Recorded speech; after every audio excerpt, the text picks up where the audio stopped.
Hi, ഇന്ന് ഞാനുണ്ട് ഒരു ചമ്മന്തിക്കുള്ളൊരു കൂട്ടാണേ. ഇത് കുറച്ച് ഉള്ളി അരിഞ്ഞ് വെച്ചിട്ടുണ്ട്. ഉള്ളിയും കുറച്ച് തക്കാളി, ഇത്തിരി മല്ലിയില, ഇതിൻ്റെ കൂടെ കുറച്ച് ഉഴുന്ന പരിപ്പൊക്കെ വറുത്തിട്ട് തേങ്ങയില്ലാതെ നമുക്കൊരു ചമ്മന്തി അരയ്ക്കാം.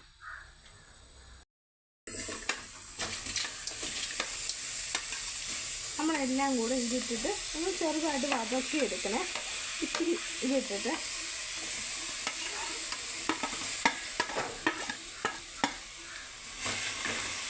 ഉള്ളി തക്കാളി മല്ലിയില ഇട്ട് ഒന്ന് വതക്കി വഴറ്റിയെടുത്താൽ മതി.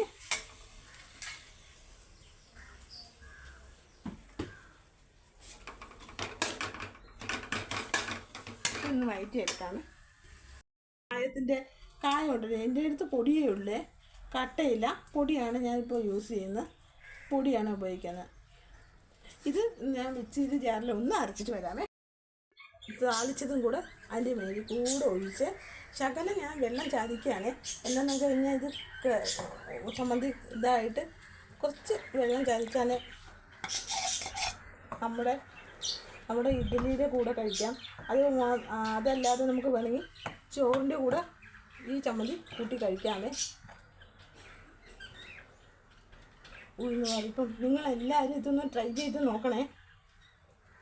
ഇതിന് ലൈക്ക് ചെയ്യുക, കമൻറ്റ് ചെയ്യുക, ഷെയർ ചെയ്യണേ.